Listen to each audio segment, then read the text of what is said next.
بیان کیا کہ میں نے کہا نہیں۔ اس نے پوچھا تم نے دعوی نبوت سے پہلے کبھی ان پر جھوٹ کی تہمت لگائی تھی؟ میں نے کہا نہیں۔ پوچھا ان کی پیروی معزز لوگ زیادہ کرتے ہیں یا کمزور؟ میں نے کہا کہ قوم کے کمزور لوگ زیادہ ہیں۔ اس نے پوچھا ان کے ماننے والوں میں زیادتی ہوتی رہتی ہے یا کمی؟ میں نے کہا کہ نہیں بلکہ زیادتی ہوتی رہتی ہے۔ پوچھا کبھی ایسا بھی کوئی واقعہ پیش آیا ہے کہ کوئی شخص ان کے دین کو قبول کرنے کے بعد پھر ان سے بدگمان ہو کر ان سے پھر گیا ہو؟ میں نے کہا ایسا کبھی نہیں ہوا۔ اس نے پوچھا تم نے کبھی ان سے جنگ کی ہے؟ میں نے کہا کہ ہاں۔ اس نے پوچھا تمہاری ان کے ساتھ جنگ کا نتیجہ کیا رہا؟ میں نے کہا کہ ہماری جنگ کی مثال ایک ڈول کی ہے کہ کبھی ان کے ہاتھ میں اور کبھی ہمارے ہاتھ میں، کبھی ہم جیتے کبھی وہ جیتے۔ اس نے پوچھا کبھی انہوں نے تمہارے ساتھ کوئی دھوکہ بھی کیا ہے؟ میں نے کہا کہ اب تک تو نہیں کیا، لیکن آج کل ہمارا ان سے معاہدہ چل رہا ہے، نہیں کہا جا سکتا کہ اس میں ان کا طرز عمل کیا رہے گا۔ ابو سفیان بیان کرتے ہیں کہ اللہ کی قسم اس جملہ کے سوا اور کوئی بات میں اس پوری گفتگو میں اپنی طرف سے نہیں ملا سکا۔ حالانکہ ابو سفیان بہت بہتر طریقے سے جانتے تھے کہ نبی صلی اللہ علیہ وسلم نہ وعدہ توڑتے ہیں نہ بے وفائی کرتے ہیں۔ پھر اس نے پوچھا اس سے پہلے بھی یہ دعویٰ تمہارے یہاں کسی نے کیا تھا؟ میں نے کہا نہیں۔ اس کے بعد ہرقل نے اپنے ترجمان سے کہا اس سے کہو کہ میں نے تم سے نبی کے نسب کے بارے میں پوچھا تو تم نے بتایا کہ وہ تم لوگوں میں باعزت اور اونچے نسب کے سمجھے جاتے ہیں۔ انبیاء کا بھی یہی حال ہے، ان کی بعثت ہمیشہ قوم کے صاحب حسب و نسب خاندان میں ہوتی ہے۔ اور میں نے تم سے پوچھا تھا کہ کیا کوئی ان کے باپ داداؤں میں بادشاہ گزرا ہے تو تم نے اس کا انکار کیا۔ میں اس سے اس فیصلہ پر پہنچا کہ اگر ان کے باپ داداؤں میں کوئی بادشاہ گزرا ہوتا تو ممکن تھا کہ وہ اپنی خاندانی سلطنت کو اس طرح واپس لینا چاہتے ہوں اور میں نے تم سے ان کا اتباع کرنے والوں کے متعلق پوچھا کہ ان کا اتباع کون لوگ کرتے ہیں، کمزور ہیں یا اشراف؟ تو تم نے بتایا کہ کمزور لوگ ان کی پیروی کرتے ہیں۔ یہی طبقہ ہمیشہ انبیاء کا اتباع کرتا ہے۔ اور میں نے تم سے پوچھا تھا کہ کیا تم نے دعوی نبوت سے پہلے ان پر جھوٹ کا کبھی شبہ کیا تھا تو تم نے اس کا بھی انکار کر دیا۔ میں نے اس سے یہ سمجھا کہ جس شخص نے لوگوں کے معاملہ میں کبھی جھوٹ نہ بولا ہو وہ اللہ کے معاملے میں کس طرح جھوٹ بول دے گا۔ اور میں نے تم سے پوچھا تھا کہ ان کے دین کو قبول کرنے کے بعد پھر ان سے بدگمان ہو کر کوئی شخص ان کے دین سے کبھی الگ ہو جاتا ہے، مرتد ہو جاتا ہے، تو تم نے اس کا بھی انکار کیا۔ ایمان کا یہی اثر ہوتا ہے جب وہ دل کی گہرائیوں میں اتر جائے۔ میں نے تم سے پوچھا تھا کہ ان کے ماننے والوں کی تعداد بڑھتی رہتی ہے یا کم ہوتی ہے تو تم نے بتایا کہ ان میں اضافہ ہی ہوتا رہتا ہے۔ ایمان کا یہی معاملہ ہے یہاں تک کہ وہ کمال تک پہنچ جائے۔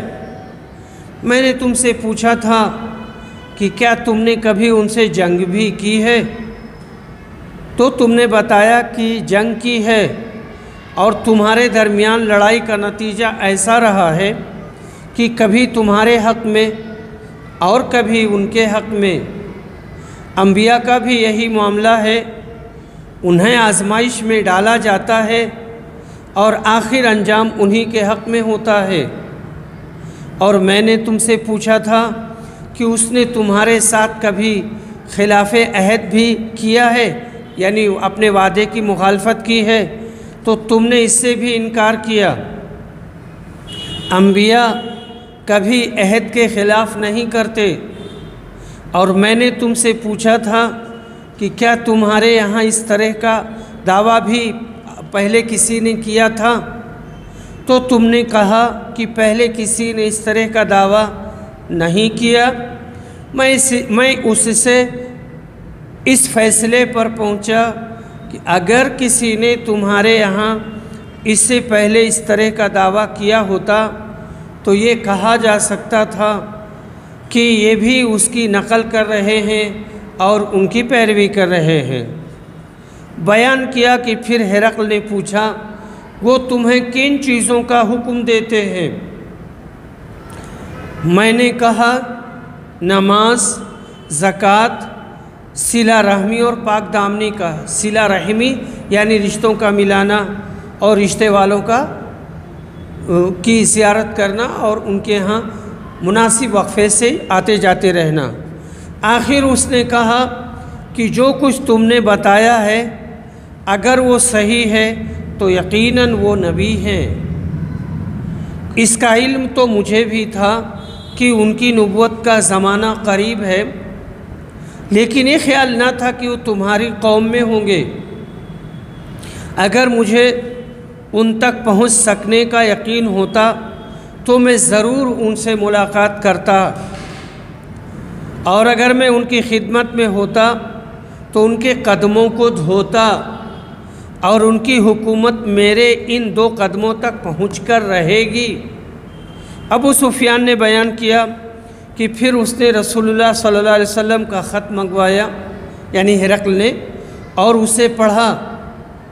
اس میں یہ لکھا ہوا تھا اللہ رحمان و رحیم کے نام سے شروع کرتا ہوں، اللہ کے رسول کی طرف سے عظیم روم ہرقل کی طرف سلامتی ہو اس پر جو ہدایت کا اتباع کرے۔ اما بعد میں تمہیں اسلام کی طرف بلاتا ہوں، اسلام لاؤ تم سلامتی پاؤ گے، اور اسلام لاؤ تو اللہ تمہیں دوہرا اجر دے گا، لیکن تم نے اگر منہ موڑا تو تمہاری رعایا کے کفر کا بار بھی تمہیں پر ہوگا۔ اور اے کتاب والو، ایک ایسی کتاب کی طرف آؤ جو ہم میں اور تم میں برابر ہے، وہ یہ کہ ہم اللہ کے علاوہ سوائے اللہ کے اور کسی کی عبادت نہ کریں۔ اللہ تعالیٰ کے فرمان اشہدوا بأننا مسلمون تک جب ہرقل خط پڑھ چکا تو دربار میں بڑا شور برپا ہو گیا، اور پھر ہمیں دربار سے باہر کر دیا گیا۔ باہر آ کر میں نے اپنے ساتھیوں سے کہا کہ ابن ابی قبشہ کا معاملہ تو اب اس حد تک پہنچ چکا ہے کہ ملک بن الاصفر بھی ان سے ڈرنے لگا، یعنی بنو اصفر ہرقل بھی ڈرنے لگا۔ اس واقعہ کے بعد مجھے یقین ہو گیا کہ رسول صلی اللہ علیہ وسلم غالب ہو کر رہیں گے، اور آخر اللہ تعالیٰ نے اسلام کی روشنی میرے دل میں بھی ڈال دی۔ زہری نے کہا کہ پھر ہرقل نے روم کے سرداروں کو بلا کر ایک خاص کمرے میں جمع کیا، پھر ان سے کہا اے رومیوں، کیا تم ہمیشہ فلاح اور بھلائی چاہتے ہو اور یہ تمہارا ملک تمہارے ہی ہاتھ میں رہے؟ اگر تم ایسا چاہتے ہو تو اسلام قبول کر لو۔ راوی بیان کرتے ہیں کہ یہ سنتے ہی وہ سب وحشی جانوروں کی طرح دروازے کی طرف بھاگے دوڑے، دیکھا تو دروازہ بند تھا۔ پھر ہرقل نے سب کو اپنے پاس بلایا کہ انہیں میرے پاس لاؤ، اور ان سے کہا کہ میں نے تمہیں آزمایا تھا کہ تم اپنے دین میں کتنے پختہ ہو۔ اب میں نے اس چیز کا مشاہدہ کر لیا جو مجھے پسند تھی،